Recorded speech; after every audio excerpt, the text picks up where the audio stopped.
আল্লাহর নবী জিবরাইল আমিনের প্রশ্নের উত্তর দিতে গিয়ে বলেন, ভাই জিবরাইল, আনতা আবুদাল্লাহ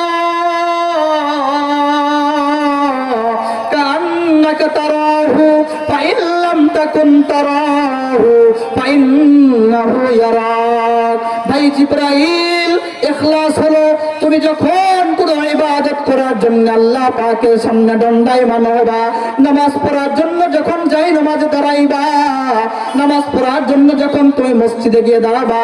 অথবা হজ করার জন্য যখন তুমি খানায় কাবার সামনে দাঁড়াবা, অথবা কুরবানি জবাই করার জন্য যখন তুমি পশুর সামনে দাঁড়াবা, অথবা যাকাত দেওয়ার জন্য যখন তুমি তোমার মালকে নিয়ে অন্যের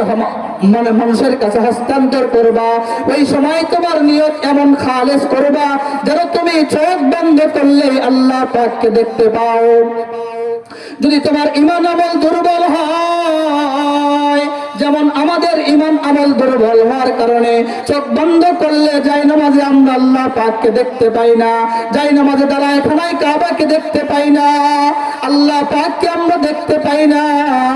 এই জন্য নবীজি সাল্লাল্লাহু আলাইহি ওয়াসাল্লাম বিষয়টা আরেকটু সহজ করে দিয়ে বলেন, ও জিবরাইল, যদিও তোমার অন্তরে এই হালত যদি না আসে, অবশ্যই অবশ্যই তোমার অন্তরে এই হালত আনবা। যদি তুমি নিজের চোখে আল্লাহ পাককে না দেখো, আল্লাহ পাক অবশ্যই অবশ্যই তোমার আমার সব কাজগুলো দেখতেছেন,